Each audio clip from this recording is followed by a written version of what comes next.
move this around to where y'all aren't staring at the ceiling fan. No, you're good. Whatever. There we go. All right. What's up, y'all? Welcome to the Breathing Air podcast, where everyday action meets extraordinary mindset. Today we have Pecos. Am I saying it right? Pecos, yeah.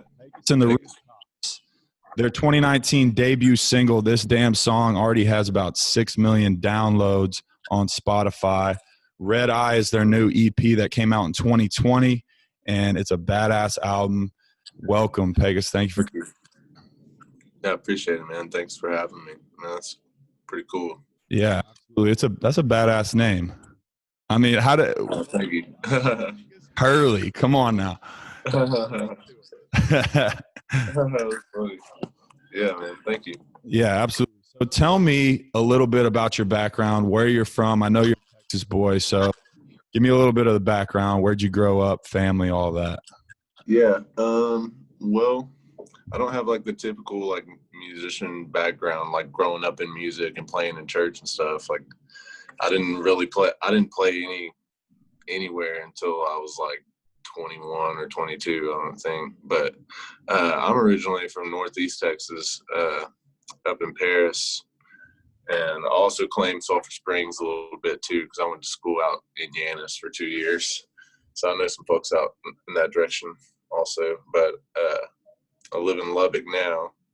I've been there for about 3 years now, and before I went there, me and my rhythm guitar player, we both went to the Marine Corps after high school. Really? And yeah, we just got out like last year, got done with all that stuff. And so that gave me time to like have a whole lot more time to focus on the music stuff, you know? Yeah. So how was the time in the Marine Corps? Oh, it was cool, man. It was good. I learned a lot of stuff, and it still helps me like with stuff to do with music and shit. Like it just keeps me more organized and whatnot, you know? No, yeah, sure. Yeah, it was cool. I got to go to a lot of places because my job was like to fly on C-130s. I was like a flight engineer on C-130s. Yeah, awesome. So tell me a little bit about, how the band got started, how this all evolved, and how that happened. Well, I dropped This Damn Song in April of last year, and just to kind of see what would happen, honestly. Like, I didn't have a band at that point, and I'd already written the song. And have you heard of Kane and Bryce? I don't know if I have heard of Kane and Bryce. He plays around Texas a lot too, but I met him through another one of my friends, and he was like wanting to record it and put it on his album, This Damn Song. And I was like, damn, man, I don't know. I had to think about it for a little bit, and I asked another one of my friends from South Texas, and they were like, well, if you ever think you're going to want to record it, then you should probably just kind of hold off, because the first time everyone hears it, that's going to be their original version to them, no matter whose song it is. Right. So that's what they're going to expect to hear. So I was like, yeah, true. So I just kind of waited and ended up putting it out, and I was like, I'm going to see how it does, and kind of took off. And I was like, well, shit, I guess we better get a band together. But yeah, I mean, all my friends, like, we all just kind of sit around and play instruments together anyway. So we just kind of made it happen, started working on a set list, and started trying to book gigs. How it happens. I lived in Lubbock for 2 years when I was in, I guess, like 6th through 8th grade. So I went to, I don't know if you know where Cooper High School is or Cooper Middle School, but yeah, so I went to Cooper Middle School, and shout out to all the people that are listening out back in Lubbock. But I remember when I first came in, and we're driving in, and I'd been living in Fort Worth, Texas, and we're driving with my family, and tumbleweed across. It's windy. I'm like, where the hell am I right now? But great people, and obviously the music is coming up and has been something that's been really popular lately. So tell me a little bit of what the music scene is like and why you to Lubbock? Well, right before I moved, the guy I was talking about earlier, my rhythm player, he was already out here. He was already out in Lubbock, and he had been there like a year, I think. Mm-hmm. And I called him, and I was like, "Hey, man, this is like right after me and my ex broke up, and I spent like a whole month just like doing nothing but getting as hammered drunk as I could." And so I was like, "Man, I got to get out of East Texas." I was like, "I'm either going to Stephenville or Lubbock." And he was like, "Dude, don't go to Stephenville." And I was like, "The only reason I would go there is because I've been there before, and I know, kind of how it is. Like, I feel like I'd do okay in Stephenville." He was like, "Dude, just come see Lubbock for like one day." Yeah. And we pulled into Lubbock, and he was like, "Stick your hand out the window." And I stuck my hand out the window, and it was just dry. I was like, "Man." Yeah. I was like, "Yeah, well, I'm used to like humidity and like just going outside and you start sweating." So I was like, "This is kind of nice." No, I hate Lubbock, you can go outside when it's hot and you don't like automatically start sweating. It's a different kind of heat. Yeah, I hate the humidity. Where I live now, we live in Little Rock, here, and like dry heat is way better. I'd rather 100 in dry heat than like 90 or 85 and just humid because it's so the air is just thick. Yeah, bro. But the music scene's cool over here or over in Lubbock. I still think I'm in Lubbock right now, but I'm not. It's been good, but we didn't really like play around there a whole lot, honestly, like before we started doing other gigs. But I did the songwriter competition at Blue Light. I did that like the first and second year I lived in Lubbock, and the first year I got my ass handed to me, like didn't make it past the first round, and I played like 2 songs. I don't remember what the first one was, but I played this damn song and didn't get past the first round. Really? I was like, fuck, I ain't entering this thing again. It's tough. But I mean, you kind of like learn a lot out there, about songwriting, and it makes you want to just be better, I guess. It makes you want to write better songs and be a better guitar player and whatever else, How old were you when you wrote this damn song? Well, I wrote it with our bass player. Me and him both wrote it. But I was 21, I think, 22.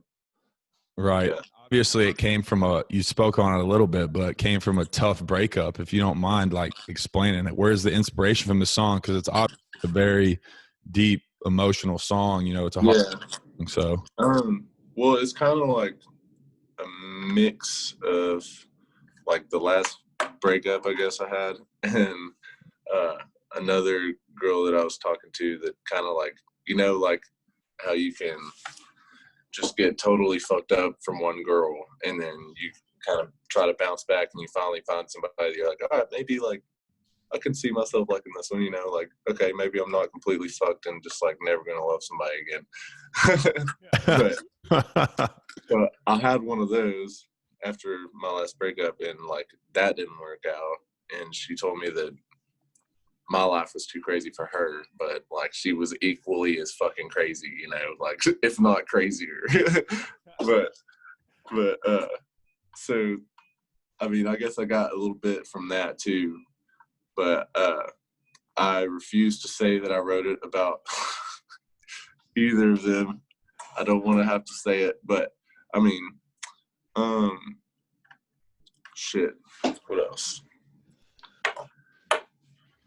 Yeah, no, I definitely know how that is. You go through that breakup and you like think the world's falling down. I wrote a song one time.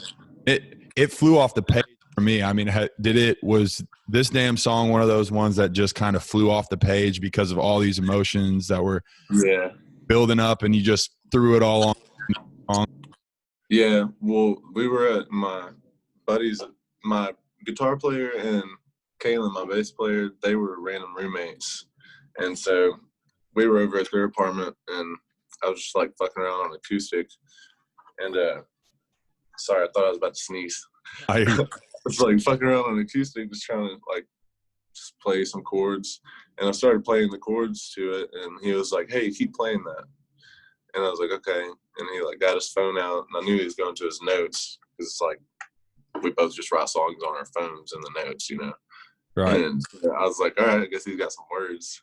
And so I just kept playing it, and he sang the chorus to this damn song, and I was like, "Yeah, we need to fucking throw some verses on this, and Yeah. like we need to do something with this." And so I was like, "Send me those words," and I went home later on, and I think it was that night. I just like kind of got fucked up and wrote verses for it, but yeah, Yeah. One of how the, we it's just one of those things that kind of clicks when you have all this emotion and you don't know what else to do with it except throw it into a song. That's yeah about music. yeah But for sure. one of the new songs off your new EP, Red Eye, which what's the motivation behind the album title, if there is any? Red Eye. What motivates? Well, I mean, most of the songs on there were written pretty late at night. So, I mean, overnight flight, red eye flight. But, I mean, that relates to it. And also, we smoke a lot of weed. But that's not, the main reason why we called it that. Right. It was just, I thought it was a cool title and kind of fit what the songs were going to be on there. Right. So one of the songs, and it's probably my favorite song off the EP, is "Conociste," right? Which is you met, literally transition translated, excuse me, to you met. So tell me that song and kind of, I love the album, or I love song title, obviously. It's cool. So I wrote that one with our lead player over at their house, like probably a few months before we went and recorded the EP. And he had the chords, and he was just like playing to it, and I was like, it's kind of Spanishy, like kind of cool sounding. And I just sat down next to him, and I was like, keep playing it. And I made him keep playing it until I had a song written. But we finally had it knocked out, and we added like the breakdown when we went to the studio. We kind of had some of it the way it was, but we really added a good bit to it, like on the breakdown part. Right. So are y'all writing songs where it's like you said, late nights, you're writing songs, and then you go into the studio and you get studio time and you start kind of throwing more ideas in the studio, or is kind of what the thought stay? It depends on the song, if you ask me. Like if it's a song where we've been playing it for like a couple months and we already like know how we want it to sound, right? And then we'll go in the studio and it's gonna sound damn near the exact same. But but if we have a song where it's just like kind of raw and still new, then I mean we'll probably like just let it finish developing in the studio. But we usually write them front to back before we go to the studio. Yeah. And on the EP, we had every song on the EP we already kind of had down because we've been playing them live. So we didn't really change much about them at all. Right. There's so much practice already put in that you were like, we're keeping it kind of out. Yeah. Because we'll sit there and practice, and like if we're playing through a certain part of the song, and we're like, if I have an idea or if somebody else has an idea, we'll stop right there, and they'll be like, "What if we did this?" And then maybe it would sound better, and we'll just do that until we have it to where we're like, "All right, yeah, this is sounding pretty solid." Right, little tweaks here and there that make a big difference. Yeah. Right. So the band members, obviously we have Pecos Hurley, the lead singer. We got Brandon Jones, who's rhythm guitar. Zach Foster, lead guitar. Kalen Davis is the player. Chris Stevens is on the drums. And you can find these guys at Pecos and the Rooftops on Instagram. They all have all their stuff on YouTube and all of that. So definitely check these guys out. So also I see that upcoming event in Oklahoma coming up Weed Stop in Yeah. Oklahoma. Shout out Reed on the. So tell us a little bit about that. That's a stacked lineup, and yeah. Well, they hit us up about that like a couple months ago, I think, and like before all the Corona stuff was going on, and I was like, that's pretty cool. And I don't remember who all they were gonna have on there, but they were still trying to get a lot of the guys, like a lot of the other bands, to commit to it. And so we kind of held out for a little bit just to make sure it was going to be right. a legit thing. But I didn't know that Tumbleweed was having it. I didn't know that that was their deal when I first heard about it. But shit, yeah, dude, that's going to be a fun one. Yeah, all the Texas listeners, anyone in Little Rock that loves country music, Red Dirt, I mean, you got to go out there. There's going to be obviously Pecos, and there's going to be South Hall, Giovanni, Shane Smith, Flatland, McCollum, Randy Rogers, William Clark Green. It's going to be a big 3-day event. So definitely out and show some love. So as we're speaking on this Texas country music scene, or if we want to call it alternative country, or I mean, I hear so many different terms and lingo for what it is. Obviously on the new EP, if y'all listen to it, there's country sound, but there's also a little bit of a rock sound. So it's kind of an alternative sound. How can you describe that sound? Like what kind of influences on how this sound is? I don't know, man. It's hard for me to even describe what it is. Like I wouldn't call it completely Texas country, and I wouldn't completely call it rock either. Right. It's just a weird hybrid. But I don't know like why we make it the way we do. But I feel like, I don't know, both guitar players have grown up listening to like classic rock, you know, obviously, just like every other guitar player. And then our bassist, he actually like hardly has ever listened to country. Right. And, our drummer, he's more of like a pop dude. Like he releases his own music. We have a new drummer named Cade Trentham now. Okay. And he releases his own stuff too. But he's a damn good drummer, and it's hard to put a finger on it because we all listen to everything, you know. Yeah. Like there's not really a genre that I won't listen to, and same for all of them. Honestly, they're just kind of be open-minded about it, and don't be scared to be creative with it and do shit different. Yeah, I love that because you just got to make your own lane and what sounds good to you. You can't get caught up in what you should be making. Like it's got to sound right for all of y'all, which no one's just listening to one genre really these days. Anyway. Yeah, exactly. Co really has that sound too. He started coming out with that alternative rock / country that kind of sounded like back in 2000s when you had alternative like punk rock kind of sound. Yeah. He kind of, you know, changed that a little bit too. Speaking of which, who is one of your favorite guys to go on the road with? Because I know that you've played with a lot of these guys in that group. Who I played with?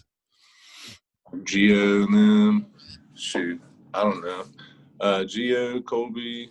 Yeah. We did some stuff with Dylan Wheeler. Yeah, Dylan Wheeler. We haven't played with Co yet. I went turkey hunting with him like a month ago, but we haven't played a show yet. Anything? No, we didn't shoot nothing, but I went with Jake Murphy. He went too. He's Cody West's tour manager. Okay. But we were all kind of together, and we didn't shoot nothing, but we had one called up the second morning, and a dog came and ran it off out of the neighbor's pasture. That hurts. It hurts. Yeah, it sucked. But no, I haven't even played with Co yet, but it'll be fun. No, yeah, that'll happen for sure. Cody Johnson's tour manager, Jack, he was my best friend's dad growing up, and he coached baseball, basketball growing up in Fort Worth. So when I was in college, I think I was a freshman in college, he texted me and said, hey, and I was at the time. and he was like, "Hey, I'm with this band called Cody Johnson Band. We're in St. Louis. You should come check us out." And so I went, and it was like 200, 150 people, like small bar, bro, small bar. Cody was like $120, but and I went in there and like, man, because I really hadn't even listened to him prior. I had listened to a few songs when Jack told me, just to do what I was listening to when I got there, and obviously he wasn't that big at the time, but got him, and over the years created a relationship like him and the band, and obviously Jack, and it's just been really cool to see them go from that first time that I saw him with a bar, 150 people, and now, you know, he played Houston Rodeo for 60,000. So keep that in mind when you're going, man. Like it's a crazy ride, and you know, he just signed with Warner and all that stuff. So it's definitely a wild ride. But for you growing up, what were some of your country music or rock, like some of the staples that you really listen to that you think may influence your sound? Yeah. Well, the first two artists I ever remember hearing are Hank Jr. and Kid Rock. Yeah, So, that's I mean, that's like the earliest memories of my life, damn near. And after that, I mean, shit, like old George Strait, Alan Jackson, and like Garth Brooks, Keith Whitley, Conway, Merle Haggard, Towns, Van Zandt. Yeah, all those dudes, Waylon, everybody, Willie, Johnny Cash, a lot of them. Have that deep voice. It's a distinct sound, which is obviously perfect for when you're trying to create a brand with you know, a band. You have the distinct voice. Where did that come from? Like, have you always been singing early on, or did you start singing later and someone was like, dude, you have a good voice, you need to keep singing? Yeah, no, I didn't really like do any talent shows and shit like that growing up. I didn't ever want to like be in front of that many people. You know, I just kind of like went to my room as a kid, and I would put my headphones on, my Walkman, and have a CD in it, and I would take a suitcase and some like, you know, like cardboard jeans hangers. I'd pull the cardboard off and play the drums on the suitcase with the music in my ear and just sing along to that. But I didn't ever like, I don't know. I don't really remember the first time anybody was ever like, "Oh my God, you need to do this." I don't think, you know. It was one of those things that happened, huh? Yeah. I don't remember. I know somebody had to have told me, you know, like, "Hey, you have a good voice" or something. But I think I just started doing it because I liked to do it. And a few people surely had told me by then that I wasn't horrible. So I kept doing it. And I just kind of like kept it to myself, honestly, until like 2017-ish. Mm-hmm. I mean, the girl that I was dating before I started doing this, like, there's no way in hell she would have ever like dated me when I was doing music, you know, like she would not have fucking let me do this. Cause like I was, no, just it probably wouldn't have been stable enough for her. It's not a 9 to 5. Right. Right. And I'm not getting paid the same fucking amount of money every 2 weeks. Yeah, that sounds lame. Yeah, fuck that. You don't want people that hold you back. You want people that support your dream and support, like, you want people that push you up, especially a partner like, you want them to elevate you, you know? Yeah, no matter what you want to do in life. And if that's a dream of yours and obviously something that you're talented at, then you obviously want someone that's going to push you along and help you along that path. Yeah. So what's quarantine life been like for, I know a lot of musicians have been doing the live streams and a lot of stuff is getting canceled. So what has been y'all's focus as a band? Are you writing songs, or, you know, what and kind of what you've been doing lately with all that's been going on?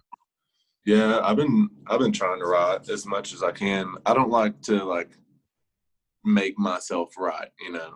Like I like to just write when I feel like writing, because I feel like if you do that and you write and you're not like in the mood or the right headspace to write, then you're just gonna force it and write some shit that you don't even want to hear yourself play. Like yeah, that's like a fine line, because obviously writer's block is a thing where you're forcing yourself to write. But we talked about earlier, when you have those certain emotions, this shit just flies off your page, and that's when the best songs are written. You hear people talk about it all the time. It's like, I wrote this song that's platinum in 5 minutes because it was just such a spur of the and like you said, writing songs late at night with your guys, and it's just the right timing. So I like that approach. What's some stuff that y'all do as a band or that you like to do personally outside of music, like for a hobby? We talked about, you going hunting and stuff, but best sneeze. Bless you. Oh my God, I hate sneezing. Hobbies outside of music, man. I grew up roping, like rodeoing. My dad and his dad and his grandpa, everybody has always rodeoed on my dad's side of the family. And so when I was like 6 or 7, I picked that up, and that was like my first love, like my first passion, I guess you would say. But I haven't gotten to rope much lately in the last 2 years, but that don't matter. I can come back to that shit always. Yeah. I like to travel. I like to go see new places, shit, you gotta like go see new places. I don't understand. A lot of people like stay in one town, like for 85 years. No one ever even leaves. And I'm like, you don't want to see more? Like, you only get one life. Like, right. Get your ass up and go see the world. Like, yeah. What's some of your favorite places that you've been? Like, whether that's when you're touring or where you're just going and checking it out? So far, touring, like doing the music stuff, I think one of my favorite places, people-wise, probably College Station or Lubbock. Probably wild. Those were both really fun shows. And then, I don't know, scenic-wise. I mean, total, like with the military and stuff, I went to Guam and Japan a few times, and like Honduras, like Central America. Went to Rio. Rio, I bet that was beautiful. Yeah, it was kind of sketch though, because they don't like U.S. military in Brazil. So like it was kind of weird. We had to get like escorted and shit. They're sitting in our bus, but right. Honduras was pretty. Florida, obviously, California. I like both of those states. California is pretty, but the people there are like 90 to 95% of the people in California, I feel like, are just total dicks. Right. And no one can convince me otherwise. It really is. It's weird how you can be in the U.S. and you can go from one state to another, and it feels like you're in a totally different place. Yeah. Yeah. Total different vibes. Yeah, definitely. I guess there is some country music out in California, but yeah, different all around as far as Southern hospitality and life is just way different. It's way different. Sure. My parents lived up in Connecticut. My dad's job moved us around a lot, which is, while I was in Fort Worth, Lubbock, Missouri, and now back in Arkansas. But they live in Connecticut now, and I went up to visit them, and they live maybe an hour 30 from New York City.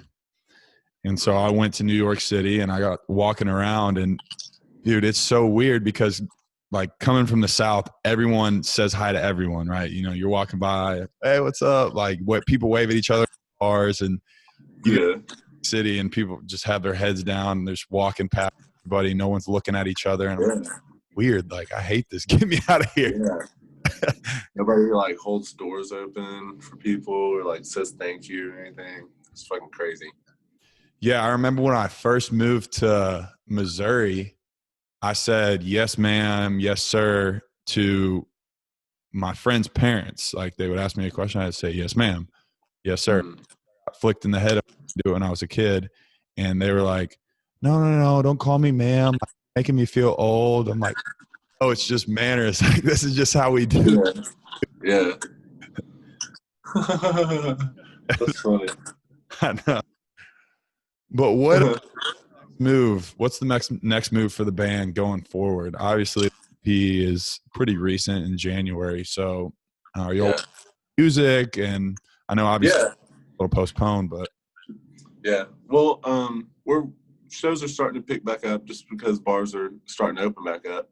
But we got 2 this weekend, and then I think just 1 next weekend. But they're slowly starting to kind of come back. But with all this Corona stuff going on, we've been talking to Columbia Records a little bit and discussing with them, just kind of like trying to negotiate a little bit. But I'm not like super pressed to get on with the record label, but if they send us a good offer, then I feel like it would be dumb not to, just because of their resources and stuff like that. And we've already negotiated. They've already gave us a few offers and we turned it down, but we're just, if they make the numbers right, then we'll do it. If not, we're going to keep doing what we've been doing anyway. So right. We just went to Charlie Pride's studio in Dallas. Wow. The day before yesterday, and met with a producer about recording a single. And we're going to record that July 8th in Tyler at Rosewood Studios.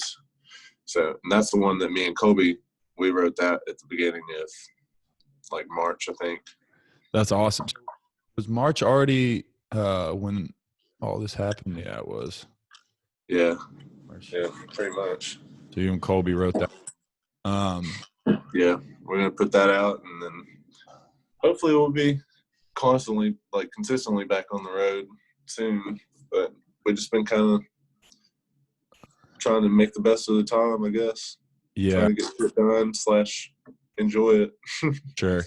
And I mean, obviously my advice isn't too much, but for seeing how and what Cody did as far as holding out so long with the record label and keeping his creative freedom was the biggest thing for him. Yeah. It was like, look, I'm holding out on these record deals and these things because I want to be able to keep playing my music. Yeah. Obviously working out great for him because he got the machine behind him and he still has creative freedom over us. Yeah. And that was one of the first things that we made clear, like, wasn't changing. Like, they know what kind of music we write, right? Like, I'm not going to stop saying fuck in my songs. Right. Not because I'm just, like, childish and want to put fuck in my songs, but that's how I talk, you know. I write songs how I talk, pretty much, I feel like, for the most part, at least. Right, and I feel like that's the reason why a lot of people can relate to your music, too, because, I mean, this damn song was the first one, and everyone's like, who are these guys? Like, they're raw and real, and, yeah, you may say fuck or whatever else, but, like, the words are something that people can relate to, and it feels real. And that's what I feel like is missing from country music. Not now. I feel like a lot of people are getting into their own as far as, like, playing real country music, not the stuff that's on the radio anymore. Yeah. Right. Yeah. But I mean, where do you see yourself in the next couple years as far as record deals or labels or, you know, where you want to be? Like, what are your goals within the next couple years for the band? Well, I feel like if you don't want to advance in this kind of like job, then you don't really want to do it for a living, you know? So I feel like if you're doing music for a living, you want to be as successful as possible. But at the same time, like, I want to be happy with where I'm at too, you know? Like, I want to be able to enjoy it and whatnot. I'm trying not to, like, have too big of plans, you know, because I don't want to be disappointed if it doesn't happen. But at the same time, like, at this point, I know that this is what I want to do. for the next 20, 25 years, whatever. And the guys they feel the same way. So we're just like, hell yeah, let's keep riding and keep putting music out and see where it gets us. And fuck, we're going to be happy regardless doing what we want to do. So yeah, as long as I can keep my bills paid and be comfortable and be able to take care of a family with it one day, this is what I'm doing. No, yeah. And I definitely think that that's something that you can do. And I encourage you to keep at it because, I mean, your sound is unique. And obviously, with the success that this damn song's had and with the new EP, I mean, you're seeing a lot of traction quick. I mean, we're talking barely a year. And I think this damn song, last time I checked, had almost 6 million streams on Spotify alone. So people are tuning in and hearing the authentic side that y'all bring to the table. So, man, keep at it. One of the things that I like to ask everybody that I have on, and we have a wide variety of guests, is what is your definition of success? I feel like success it has a lot to do with how happy you are and content you are with like where you're at and what you have. Not necessarily off of what you own and shit, but what you just have in your life.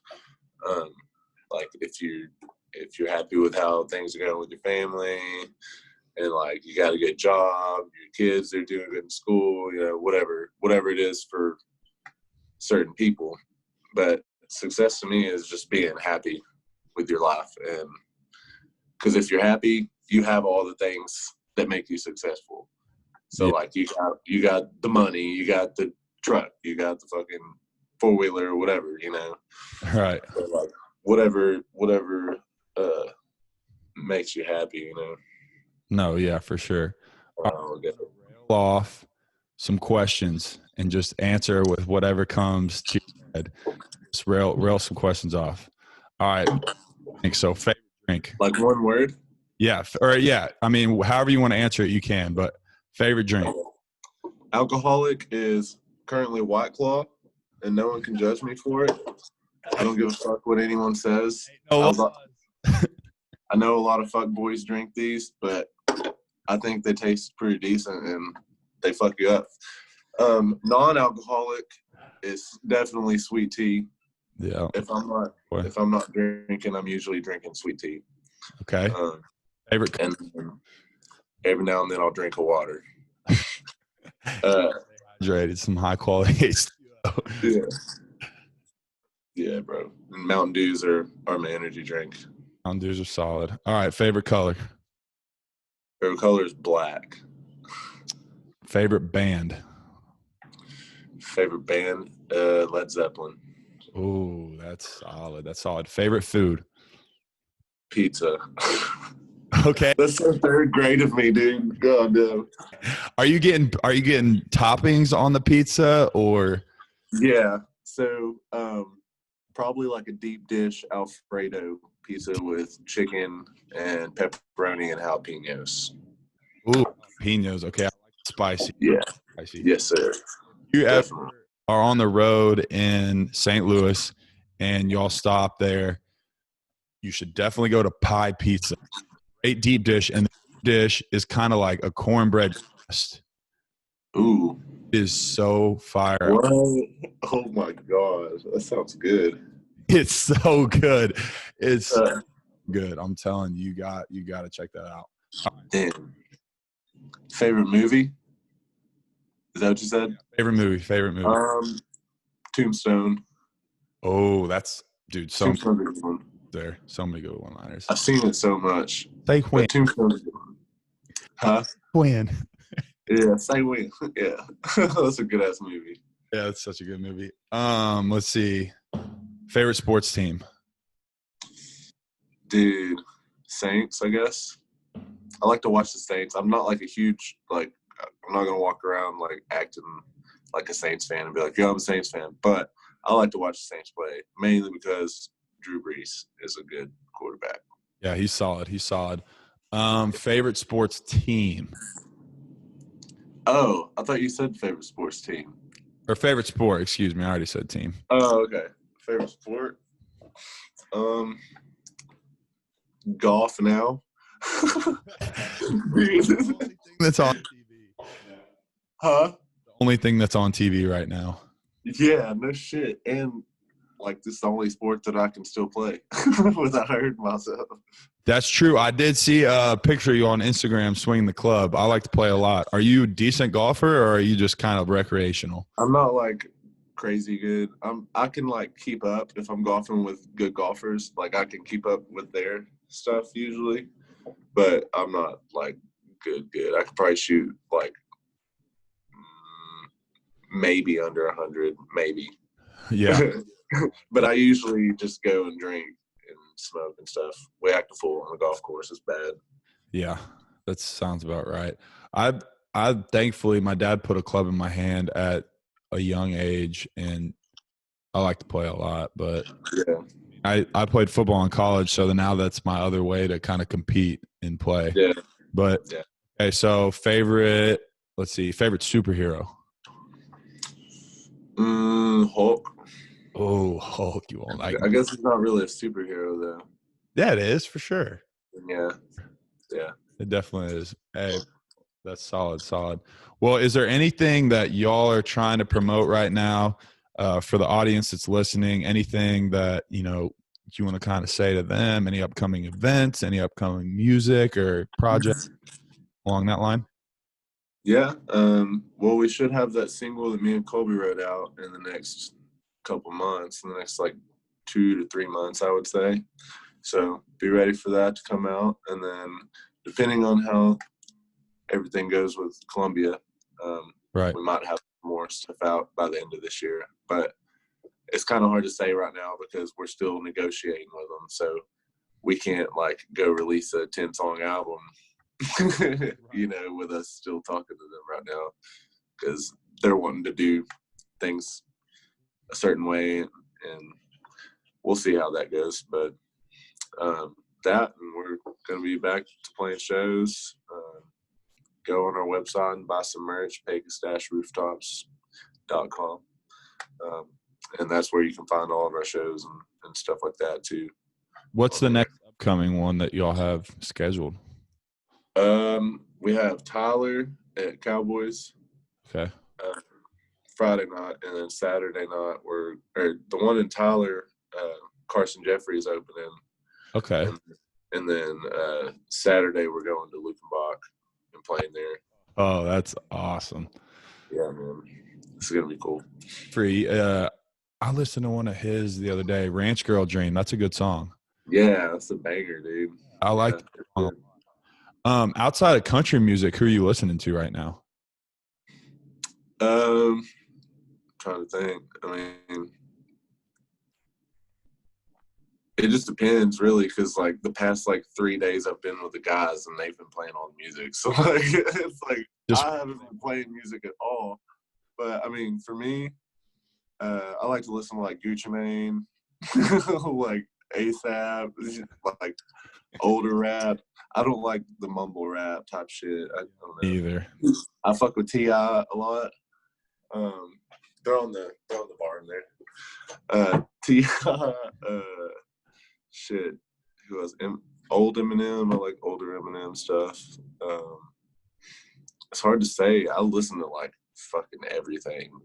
Like it's hard to like list off 5 people that I listen to just because there's probably like a million.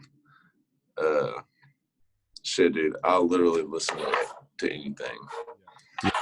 But I have my friends used to always make fun of me in college because if I put my phone on and I put on shuffle, you never knew what kind of come on. They'd always make fun because it'd go like 90s country and then like hip hop and Metallica, some house music. Like, dude, it would be just boom, boom, boom all over. To always make fun of me because you never knew it was about to come on.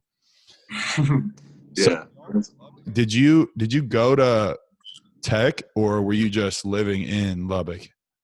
I went to South Plains for a semester, but that was about the time that I released this damn song. And Okay. I was kind of like, why am I going to school right now? Right. Just because I was going to school for like business, and I didn't really know what I was going to do with it once I got it, So I was like, why don't I just try to do this music shit for a little bit, give more time to that and see where that goes. And if it don't work out, I can come back to this business degree thing. And so I'm still kind of doing that. But I think eventually I'll like finish online or something. I think we'll have time on the road for me to like do some online classes and knock it out. But all the guys went to Tech, except for our new drummer. He went to A&M Commerce, I think. But good time. I mean, when was the year that you got to Tech? 2017 Or Lubbock? Yeah. When was it? 2017? Okay. 2017. It was like the summer of 2017. Okay. You been to Chimney? Jimmy's, yeah. I really always heard that's a good time.